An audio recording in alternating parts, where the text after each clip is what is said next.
تاکہ زیادہ سے زیادہ کامنٹس آتے جائیں. معروف سیاسی رہنما ہے جناب حیدر عباس رضوی صاحب ہمارے ساتھ ہیں.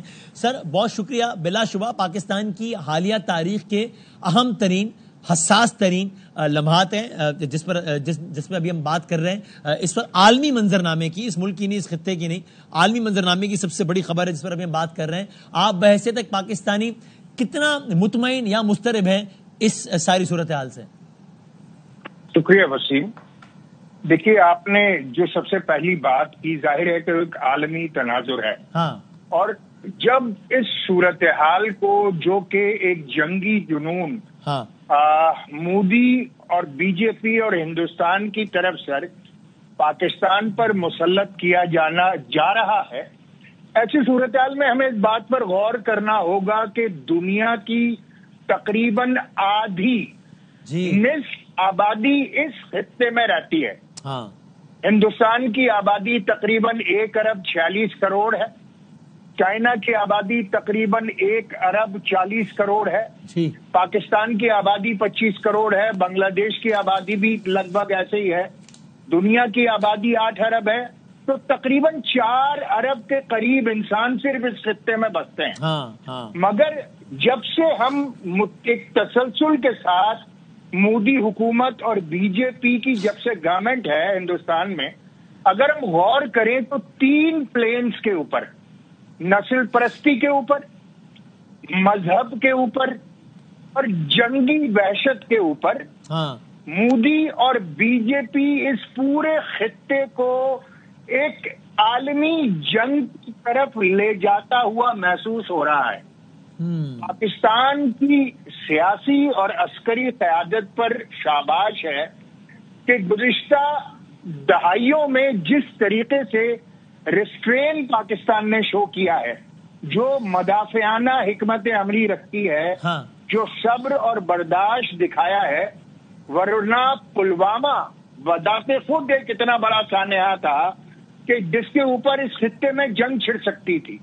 مگر پاکستان نے بہت زیادہ صبر و تحمل، برداشت کا اور حوصلے کا مظاہرہ کیا اور ذمہ داری کا مظاہرہ کرتے ہوئے اس پورے خطے کو ایک ایسی جنگ میں لے جانے سے بچایا سنگل ہینڈڈلی کہ جو ایک عالمی جنگ کی طرف لے جا سکتی تھی. ہمیں نہیں بھولنا چاہیے کہ دونوں ممالک ایٹمی طاقت ہیں، اور خدا نخواستہ اگر کوئی ایسی صورتحال آگے بڑھتی ہے تو پھر اس پوری جنگ کے چھیڑنے والوں اور اس کہانی کے لکھنے والوں کا بھی وجود دنیا سے مٹ جائے گا. حیدر صاحب، اب آپ ذرا اس پہ کنکلوڈ کیجئے گا اسی بات کو آگے بڑھاتے ہوئے کہ یہ اب ہمارے لیے بھی صورتحال میں کہوں گا مشکل ہوتی جا رہی ہے نا، ای مانا کہ بھائی اب یعنی سنجیدگی کا، میچورٹی کا، ذمہ داری کا مظاہرہ کرنا فریقین کی ذمہ داری ہے، ایک فریق کی تو ذمہ داری نہیں ہے.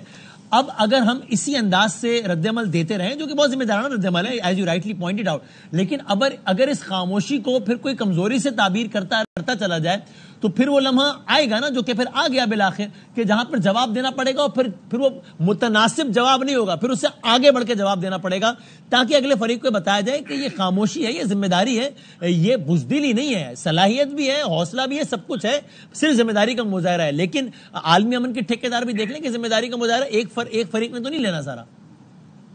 وسیم، آپ بالکل ٹھیک کہہ رہے ہیں. اس دعا کے ساتھ کہ خدا اس خطے کو بلکہ ساری دنیا کو جنگ کے مہیب سائے سے بچا کر رکھے، آمین. مگر ہم نے کل رات سے دیکھا ہے کہ پاکستان کو ابھی جنگ میں کودا ہی نہیں ہے. جی ہاں.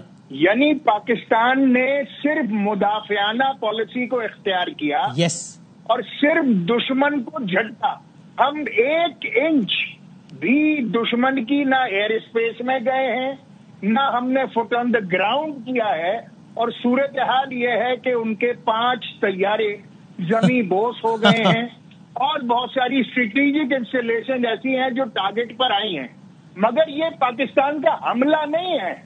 پاکستان نے ابھی تک ریسٹرین کیا ہے. حق کے دفاع پاکستان محفوظ رکھتا ہے اور جوابی کارروائی کا حق پاکستان آج بھی محفوظ رکھتا ہے. یعنی کسی جنیوا کنونشن کی کوئی خلاف ورزی نہیں ہوگی اگر پاکستان ہندوستان کی جانب سے ہونے والے اس بزدلانہ حملے کے جواب میں اگر کوئی جواب دیتا ہے تو ٹھیک، یعنی پہلگام کے سبجیکٹ کے اوپر ہاں ہم نے آزاد اور شفاف تحقیق کی بات کی، مگر ہندوستان نے ہماری 30 ہمارے شہداء کی لاشوں پر یہ بیان دیا ہے کہ ہم اس کے ذمہ دار ہیں، ہندوستان ذمہ دار ہے، اس نے ذمہ داری قبول کی ہے۔ یعنی ہندوستان کا یہ بیان کہ ہم نے کسی آرمی انسٹالیشن کو نشانہ نہیں بنایا، جی ہاں، ہم نے صرف عوام پر حملہ کیا ہے، یہ اس کے جنگی مجرم ثابت ہونے کے لیے یہ ان کا اسٹیٹمنٹ بہت کافی ہے۔ بہت نوازش، بہت شکریہ، بہت نوازش۔